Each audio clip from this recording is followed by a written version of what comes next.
Today I'm doing an update on my Adenium collection that I started in December of 2016. I will share with you my Adenium Obesum, Arabicum, and my new addition, Thai Socotranum. Although Adenium is called the desert rose, it is best grown as a wetland tropical, not a desert plant. These plants like temperatures between 85 and 95. If it's over 100 degrees, it does suppress growth and flowering. These plants love moderate to high humidity, and during the growing season like to be kept moist with excellent drainage. Here in Sacramento we have many days with temperatures over 100 degrees, and I found these plants do better here in Sacramento under a shade cloth. Here are my Adeniums growing under the shade cloth. I'm going to pan upward so you can see what the shade cloth looks like.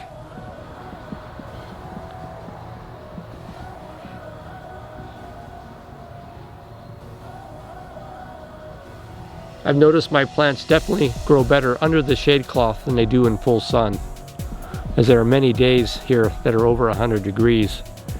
This is something that you would need to experiment with where you live. I developed a watering schedule that works pretty well. If it's over 100 degrees, I water daily.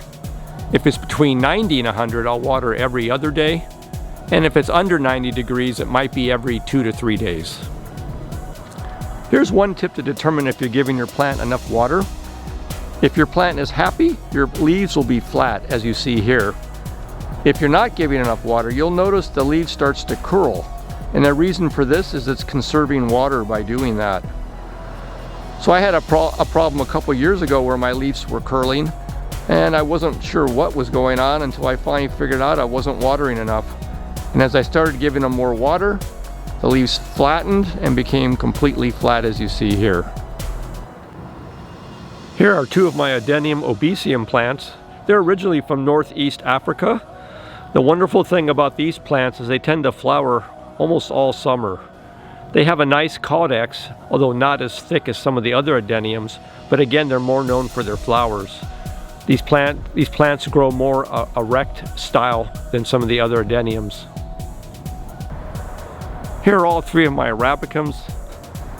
They're about 5 years old, and they've been growing pretty steadily without any problems. Here's a close-up of the plant so you can see the thick caudex and how beautiful these plants are.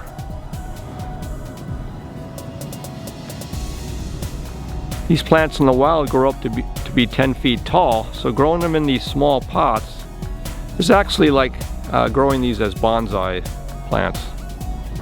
Here you can see Adenium Obesum on the left and Arabicum on the right.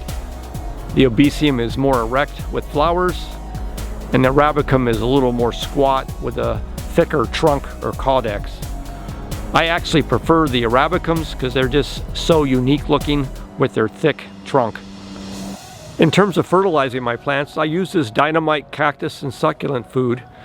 I add it to the mix, and it's a slow release fertilizer, and it lasts about 6 months.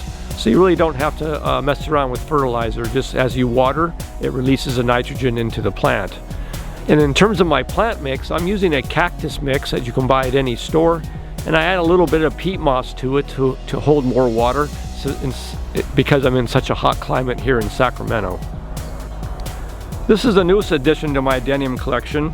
It's called a Thai Socotranum, and it's from the island of Socotra.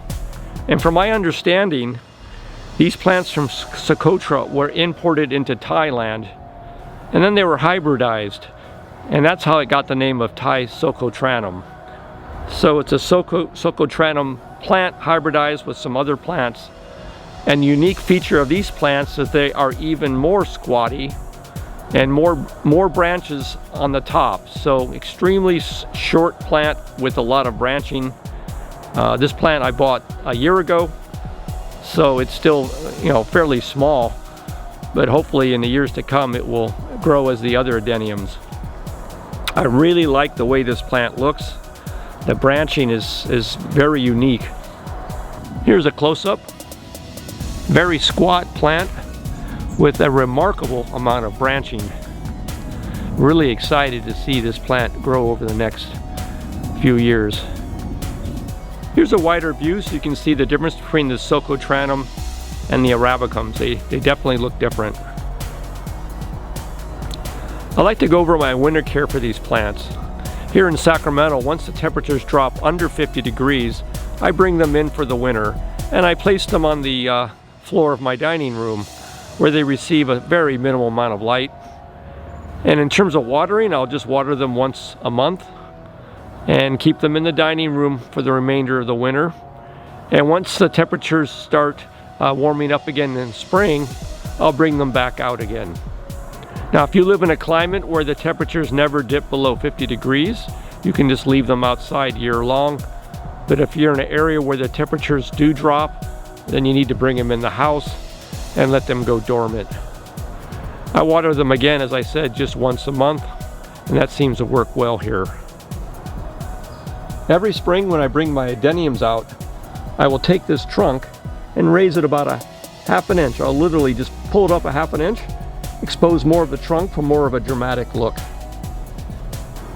I'd like to end this video with a shot of my adeniums.